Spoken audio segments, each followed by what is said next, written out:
글로원 파트너스 이성웅 이사님 연결합니다. 이사님 안녕하십니까? 네, 안녕하세요. 네, 반갑습니다.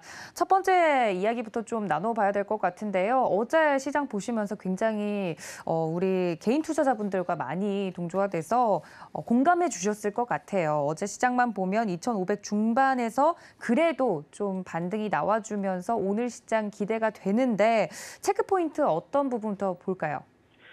네, 시장이 2,600 이하에서는 저희가 그 과거 실적을 대입한 그 전체적인 기업의 장부 가치를 반영을 했을 때 1배 이하다 보니 지표로는 싼 구간에 진입을 하게 되고요. 그렇다 보니 시장 흐름 자체가 아무래도 그 바람직한 시장의 흐름이라면 그 한 배 이하의 구간에서는 그 기술적인 반등이라도 먼저 나올 수 있기 때문에 어제는 그 하락 대비해서는 종가가 더 좋은 모습을 저희가 확인을 할 수 있었고요. 이러한 시장 자체에서는 뚜렷하게 바닥이 어느 시점이다라고 논하기보다는 모멘텀이라고 하는 그러한 부분, 이 주가라든지 아니면은 주가 관련된 그 상승해서 움직일 수 있는 그 부분 자체를 놓고 가장 가깝게 움직일 수 있는 점을 주목을 하는 게 낫거든요. 그렇다 보니 종목별로 챙겨봤을 때 그 수급 흐름에서 주목을 하면서 시장이라든지 종목의 접근이 중요하겠고요. 수급적인 측면에서도 봤을 때 어제 시장이 반등 나올 때 가장 강했던 업종을 챙겨볼 필요가 있겠습니다. 그게 반도체 업종이었는데 시장이 다시금 한 번 더 조정을 보이는 측면이 나타난다고 하면은 반등 시에 반도체가 강할 가능성이 높다 보니까 저희는 시장 안에서 한번 그 반도체 업종 중에 다시금 주도주가 될 수 있는 종목을 한번 체크하고 갈 필요가 있을 것으로 보입니다. 네, 그 종목이 어떤 종목일지 궁금해지는데 어떤 종목일까요? 네, 방송에서 몇 번 언급 들었던 TSE라는 종목인데요.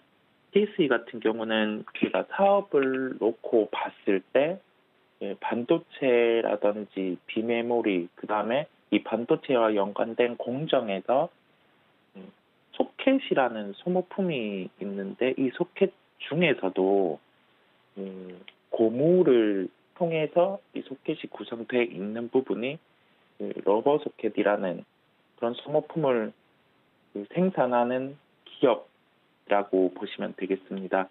그렇다 보니 이 부분에 대해서 삼성전자라든지 아니면은 SK 하이닉스, 기타 해외 여러 기업들 이 매출이 다각화돼 있는 기업의 경우가 시장에서도 대형 IT라든지 아니면은 반도체 장비주보다는 주가 대비해서 실적과 연결해 봤을 때 프리미엄을 받는 구간이 더 있고요.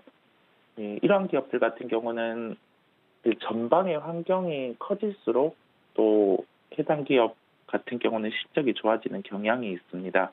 그렇다 보니 시장에서는 이제 조정이 나왔을 때, 그 조정이라고 하면은 어제 2,500 중반에 조정이 나오고 그 하락 대비해서 종가가 더 좋았던 시장을 비추어 볼 때 강하게 반등이 나올 수 있었던 요인이 있겠고요. 그렇다 보니 이 구간에서는 저희가 생각을 해야 될 게 실적이 좋은 그 업종군을 챙겨 놓을 필요가 한 가지 있겠고 그 업종 중에서도 이제 성장주 같은 경우 만약에 고점 대비해서 시장이 30% 조정이 나왔을 때 4, 50% 이상은 한번 조정이 나올 수 있거든요. 그렇다 보니 저희가 보수적인 시각의 염두를 뒀을 때 그러한 종목군 같은 경우도 함께 정리를 해 놓을 필요가 있겠습니다. 다시 돌아와서 TSE 같은 경우는 그렇다고 하면은 첫 번째, 두 번째 이 측면에서 첫 번째에 더욱 가깝게 흐름이 나타났었고요. 수급적인 측면에서는 전일 자사주 매도 공시가 있었습니다. 자사주 매도 같은 경우는 통상 시장에서 받아들이는 거는 주가의 고점이 나타났다고 해석을 할 수 있겠는데 그 규모 자체가 크지 않았기 때문에 이 부분에 대해서 그 블록딜이 나타나고 나서 받아간 주체를 살펴볼 필요가 있겠고요. 그러한 주체 같은 경우가 일단은 외국계, 그다음에 국내 기관 일부 이렇게 있었다 보니까 단기적으로 매도가 나올 가능성은 낮을 것으로 보입니다. 그리고 추가적으로 시장의 반등을 놓고 봤을 때 분기별 실적이 기대되는 업종, 그리고 그 업종 안에서 조금 더 그 제품에 대한 가격이 흡수가 빠른 기업들 같은 경우가 어제 공통적으로 반등이 나타나는 걸 저희가 알 수가 있었고요. 그렇다 보니 이 속깃과 관련된 소모품 사업을 영위하는 TSE 같은 경우는 실적을 놓고 살펴보고, 그다음에 이 현재의 가격까지 함께 놓고 살펴보는 측면에서 저희가 시장을 감안해서 이제 한 차례의 시장 조정이 더 나온다라고 하면은 접근을 좀 공격적으로 해봐도 되는 종목이라고 결론 짓겠습니다. 네, 방송에서도 한번 이야기를 해드렸던 종목이라 반갑네요. TSE 특징적인 종목으로 이야기를 해드렸습니다. 이 점까지 여러분들 체크해 주시면 좋을 것 같고요. 개별 이슈들까지 좀 체크를 해드렸습니다. 두 번째 이슈로 좀 넘어가 보자면 간밤에 뉴욕 증시 같은 경우는 혼조세로 마감이 됐다 저희가 전달을 해드렸는데 변동성이 굉장합니다. 이런 시장을 그대로 우리 국내 증시에서도 영향을 좀 미칠 것으로 예상이 되는데 이렇게 변동성이 큰 시장 주목해야 될 포인트가 무엇일까요? 올해 같은 경우 특히 시장 참여자분들께서 상당히 난이도가 높은 장이라고 생각이 드실 텐데요.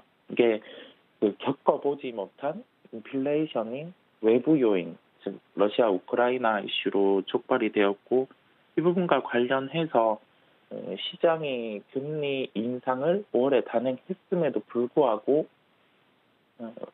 인플레이션으로 촉발된 불확실성이 금리에 대한 인상의 폭을 확정짓지 못하다 보니까 이와 같이 그 상승 하락 변동성이 많이 커지고 있는 구간이고요. 현재도 그 바닥이 어디다라고 논하기는 힘든데 상승 하락의 변동성이 커질 수 있는 구간으로 보입니다. 왜냐하면 미국 같은 경우도 지금 매수 주체, 매도 주체가 불분명한 흐름이 나타나고 있고요. 그렇다 보니 우리나라도 그와 같은 영향을 통해서 변동성이 추가로 커질 수가 있겠고, 다만 지수 2600 이하 구간에서는 그 매수의 우위가 가능성이 높을 것으로 보입니다. 이 부분은 첫 번째에서 언급드린 것처럼 PBR 1배 이하 구간이다 보니까 전체적인 펀드를 운용하는 기관이라든지 외국인 입장에서도 시가총액 상위주 우선으로 해서 매수의 유입이 가능성이 높다 보니까 저희는 2600 이하 거래소 기준으로 해서는 시총 상위 중에서 수급이 긍정적으로 유입되고 있는 그러한 종목들을 챙겨볼 필요가 있겠고요. 그렇다 보니 오늘 시가총액 상위주 중에서 수급이 유입되고 있는 종목을 말씀드리도록 하겠습니다. 네, 그럼 덩치가 좀 큰 종목일 것 같은데 어떤 종목일까요? 네, 종목은 기아입니다. 기아 같은 경우 전거래일에 시장 대비해서 상당히 강한 모습을 저희가 확인을 할 수 있었고요. 외국인 기관 동시 매수가 유입되었고 시장 대비 상대적 강세를 나타내는 걸 제가 확인을 할 수 있었습니다. 두 가지 급부로 나누어 봤을 때 시장은 변동성이 커질 수 있겠지만은 이 부분에 대해서 수급이 우위로 들어오는 종목을 챙겨봐야 한다는 점을 첫 번째로 말씀드리겠고요.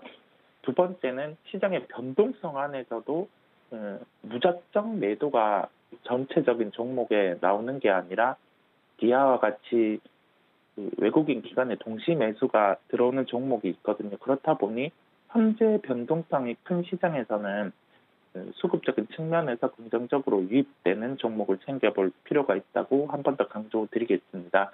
기아 같은 경우는 주요 가격대가 83,000원 중반 구간에서 외국인 기관이 좀 적극적으로 한 번 더 수급이 유입된 측면이 있다 보니까 83,000원 중반에서는 투자자분들께서도 적극적으로 접근해 봐도 되는 구간이라고 결론 짓겠습니다.